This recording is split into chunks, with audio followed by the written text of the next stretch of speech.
2013 में नवाज शरीफ वजीर आजम बने और अब उनका कहना है कि मुशर्रफ के खिलाफ मुकदमा कायम करना फिर पीछे न हटने की वजह से उन्हें रास्ते से हटाया गया। बहरहाल तहरीक इंसाफ समझती है कि नवाज शरीफ खुद माजी में इस्टेब्लिशमेंट का साथ देते रहे, जब इक़्तिदार से निकलते हैं तो तनकीद करते हैं। तहरीक इंसाफ गुज़िश्ता दिनों ये इल्ज़ाम भी लगा चुकी है कि 2013 का इलेक्शन नवाज शरीफ को फौज ने जिताया। हमारे साथ तहरीक इंसाफ के तर्जुमान फवाद चौधरी इस वक्त मौजूद। फवाद चौधरी साहब बहुत शुक्रिया। फवाद चौधरी साहब, इसमें सब में मसला यह है कि नवाज शरीफ साहब जो इल्ज़ाम लगा रहे हैं वो भी इदारों पर लगा रहे हैं पिछले 3-4 साल के लिए और अपनी 90 की दहाई में जो हुकूमत गई उसके लिए आप जो नवाज शरीफ साहब पर इल्ज़ाम लगा रहे हैं वो भी साथ इदारों पर लगा रहे हैं कि नवाज शरीफ साहब तो खुद इदारों के हाथ इस्तेमाल होते रहे। यहां तक कह चुके हैं अभी पिछले दिनों खान साहब के 2013 का इलेक्शन नवाज शरीफ साहब को फौज ने जिताया। तो आप दोनों के इल्जाम में एक चीज कांस्टेंट है कि इदारे पर इल्जाम लग रहा है, वो लगा रहे हैं तो माजी करीब में इदारों पर लगा रहे हैं, आप लगा रहे हैं तो माजी बईद और 2013 के इलेक्शन में इदारों पर लगा रहे हैं। दोनों इदारों के ऊपर सवाल उठा रहे हैं। इदारों के सवाल की बात नहीं है। नवाज शरीफ का जो 1980 की दहाई की सियासत है, 60 की दहाई की सियासत है, वो मेरे और आपके सामने है, पाकिस्तान के सामने है। इसमें इल्ज़ाम की बात नहीं है, हक़ाइक़ की बात है। क्या ये हकीकत नहीं है कि नवाज शरीफ साहब तो काउंसलर भी नहीं बन सकते थे अगर जनरल जिलानी और जनरल ज़ियाउल हक उन्हें आज जिस मनसब पे वो हैं वो ना बिठाते। इसमें ये तो हक़ाइक़ की बात है कि जनरल जिलानी ने और बाद में जनरल ज़ियाउल हक ने नवाज शरीफ की सियासत की नशो नमा की और आज वो जहाँ जिस मुकाम पर पहुँचे वो इस्टेब्लिशमेंट की वजह से पहुँचे। इसमें इल्ज़ाम नहीं है, हक़ाइक़ है।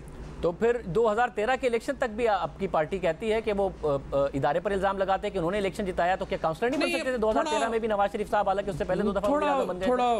थोड़ा फ़र्क है। इदारा पूरा नहीं इन्वॉल्व होता, शख्सियात होती हैं, शख्सियात में अच्छी भी होती हैं बुरी भी होती हैं। जो इस वक्त मामला है नवाज शरीफ का, उन्होंने ये जो बम्बई वाला बयान दे के और इससे पहले टारगेट किया है, उन्होंने इदारे को टारगेट किया है। और नवाज शरीफ का मसला ये है कि वो जब भी या तो उनमें समझ नहीं है या तो उनको अकल नहीं है कि किस तरीके से इंडिविजुअल्स का क्या रोल होता है और इदारे का क्या किरदार होता है, वो दोनों को इकट्ठा कर देते हैं, उससे मसाइल पैदा होते हैं। इंडिविजुअल तो किसी में कोई इंडिविजुअल अच्छा होगा, कोई इंडिविजुअल बुरा होगा, कोई इंडिविजुअल जो है अपने ज़ाती मफादात के लिए काम कर रहा होगा, कोई नहीं कर रहा होगा। लेकिन इसका मतलब ये नहीं कि आप पूरे इदारे को ही एक रेड लाइन कर दें या पूरे इदारे को ही टकरा दें, ये मसला है। और नवाज शरीफ का जिस तरह से आपने तफसील से पहले तज़किरा किया, जिस तरीके से उनके बयानात जिस तरह से माजी में रहे हैं, वो किसी भी फॉर्मर प्राइम मिनिस्टर के एतबार से बहुत ही गैर जिम्मेदाराना है और उन्होंने अपनी रविश बरकरार रखी है। मगर आप जो कह रहे हैं कि नवाज शरीफ साहब ने अपनी रविश बरकरार रखी है, वो माजी में इदारों से इस्तेमाल होते रहे हैं, ये इल्ज़ाम नवाज शरीफ साहब आज आप पर लगा रहे हैं कि आज आप इदारों के हाथ इस्तेमाल हो रहे हैं और उनके खिलाफ जो कुछ हो रहा है वो उस साजिश का नतीजा है। जो आप कह रहे हैं कि नवाज शरीफ साहब माजी में जिस किस्म की साजिशें करते रहे हैं, ये इल्ज़ाम अब आप पर लगा रहे हैं। वो देखिए, हम कैसे इस्तेमाल हो रहे हैं, हमें आप बताइए कि क्या इमरान खान ने फॉरेन एसेट्स बना लिए हैं जिनको पाकिस्तान के इदारे प्रोटेक्ट करने में मदद दे रहे हैं? क्या इमरान खान ने जो है वो कुछ और ऐसी करप्शंस की हुई हैं जिनके लिए उन्हें इदारों की ज़रूरत है? इमरान खान क्या पॉपुलर लीडर नहीं है? क्या इमरान खान की पार्टी पॉपुलर नहीं है? सो इल्ज़ामात एक अलहदा बात है, ये तो फैशन से एक इल्ज़ामात है ना। मगर इमरान खान साहब ने असासे बनाने का कोई इल्ज़ाम नहीं है खान साहब पर बाहर, मगर खान साहब एक चीज़ बनना चाहते हैं जो कि इस मुल्क का वज़ीर आज़म है। और ये बात बिल्कुल दुरुस्त है कि खान साहब एक पॉपुलर लीडर हैं, मगर खान साहब आज तक 20 साल में इतने पॉपुलर हो नहीं पाए कि जिसकी वजह से वो वज़ीर आज़म बन सके जो वो वाकई बनना चाहते हैं। तो उस मकसद के हुसूल के लिए इल्ज़ाम लग रहा है कि वो करते हैं। अंपायर की उंगली की बात करते हैं, 2014 धरने के हवाले से भी नवाज शरीफ साहब ने इल्ज़ाम लगाया। फौज जो है, आप देखें ना, क्या हमारे जो जलसे होते हैं, जो लाहौर का जलसा था उसमें क्या फौज ने अपनी प्लाटून भेज दी थी, रेजिमेंट्स भेज दी थी, अपने फौजी बॉर्डर से मिला के उसमें भेज दिए थे? क्या मतलब एस्टैब्लिशमेंट के साथ इमरान खान के जिस देखें ना जो ताल्लुकात की बात आती है, हमदर्दी जो होना है, अवाम की हमदर्दी इमरान खान के साथ है। मैंने पहले भी कहा था, अगर आप ये कहते हैं कि फ़ौज की हमदर्दी इमरान खान के साथ है तो वो तो पाकिस्तान के अवाम की हमदर्दी भी इमरान खान के साथ है, पाकिस्तान की जुडिशरी की हमदर्दी भी इमरान खान के साथ है। कौन पाकिस्तान में ऐसा होगा जिसकी हमदर्दी इमरान खान के साथ नहीं है?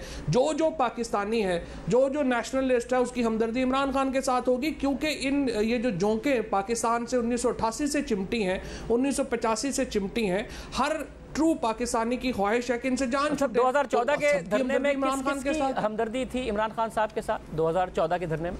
पूरे पाकिस्तान, देखिए 2014 का जो धरना था ना, हम फ़ौरन पहुंच जाते हैं धरने के ऊपर। इससे पहले तहरीक निजात चलाई थी नवाज शरीफ साहब ने, उससे बाद उन्होंने इफ्तिखार चौधरी की रेस्टोरेशन के लिए एहतजाज किया था, उससे पहले बेनज़ीर भुट्टो शहीद ने लॉन्ग मार्च किया था। ये तमाम जो पॉलिटिकल मूवमेंट्स चली थी, ये क्या पाकिस्तान की फ़ौज ने अपने फ़ौजी भेज के चलवाए थे? दूसरी बात यह है जब 16 लोग शहीद हुए थे मॉडल टाउन में, और किसी ने ये इल्ज़ाम नहीं लगाया ना, जिस तरह नवाज शरीफ साहब लगा रहे हैं कि उनसे बाकायदा इस्तीफा भी मांगा गया, ये सारे के सारे मामले, फिर लंदन प्लान को खान साहब डिनाई करते रहे, बाद में लंदन प्लान सामने आ गया। अच्छा, मुझे सिर्फ आप ये बताइए, अगर नवाज शरीफ वज़ीर आज़म थे, ठीक, अगर नहीं, नाम तो हर धरने में हर एक में किसी ना किसी का आता है ना, ये थोड़ा फैशनेबल भी होता है ना, ये थोड़ा कह लें कि इसमें स्पाइस आ जाता है जब आप कोई नाम उसमें डाल देते हैं। नवाज शरीफ भी वही कर रहे हैं। मुझे आप बताएं कि 2014 के धरने से पहले हालात ये कह रहे हैं कि जी वो बड़ा सुकून था, तो सुकून था तो आपने 16 बंदे क्यों मरवा दिए थे मॉडल टाउन में?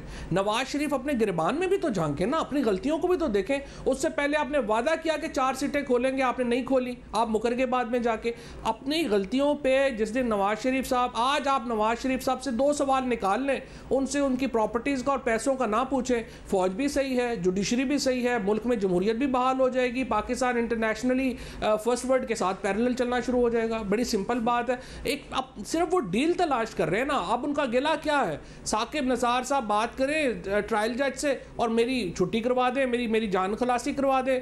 कंवर बाजवा साहब ब्रिगेडियरों से बात करें, मेरी जान खलासी करवा दें। उनका क्या आर्गूमेंट है? और तो कोई आर्गूमेंट ही नहीं है उनका। ये पॉलिटिक्स